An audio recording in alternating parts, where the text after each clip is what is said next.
ले हाथ।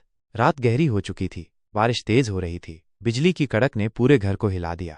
मैं अपने कमरे में बैठा था, खिड़की से बाहर देख रहा था। अचानक एक ठंडी हवा ने मेरे चेहरे को छुआ। मैंने पीछे मुड़ा, लेकिन वहां कुछ भी नहीं था। फिर से वह ठंडी हवा, इस बार ये मेरे गले के पास से गुजरी। मैं डर गया और अपने आप को कंबल से ढक लिया, लेकिन फिर मेरे हाथ पर कुछ ठंडा चिकना सा लगा। मैंने अपने हाथ को देखा, लेकिन वहां कुछ भी नहीं था। मैंने अपनी आंखें बंद कर ली और प्रार्थना करने लगा, लेकिन फिर वो हाथ फिर से आया। इस बार ये मेरे चेहरे पर चला गया। मैंने अपनी आंखें खोली और देखा कि मेरे सामने एक काला हाथ तैर रहा है।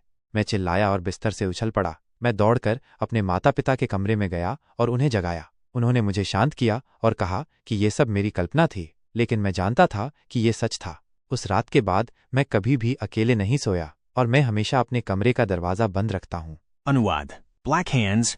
रात गहरी हो चुकी थी, बारिश तेज हो रही थी, बिजली की कड़क ने पूरे घर को हिला दिया। मैं अपने कमरे में बैठा था, खिड़की से बाहर देख रहा था। अचानक एक ठंडी हवा ने मेरे चेहरे को छुआ। मैंने पीछे मुड़ा, लेकिन वहां कुछ भी नहीं था। फिर से वह ठंडी हवा, इस बार ये मेरे गले के पास से गुजरी। मैं डर गया और अपने आप को कंबल से ढक लिया, लेकिन फिर मेरे हाथ पर कुछ ठंडा चिकना सा लगा। मैंने अपने हाथ को देखा, लेकिन वहां कुछ भी नहीं था। मैंने अपनी आंखें बंद कर ली और प्रार्थना करने लगा, लेकिन फिर वो हाथ फिर से आया। इस बार ये मेरे चेहरे पर चला गया। मैंने अपनी आंखें खोली और देखा कि मेरे सामने एक काला हाथ तैर रहा है।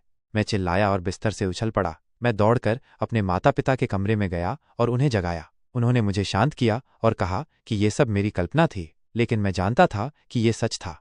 उस रात के बाद मैं कभी भी अकेले नहीं सोया और मैं हमेशा अपने कमरे का दरवाज़ा बंद रखता हूँ।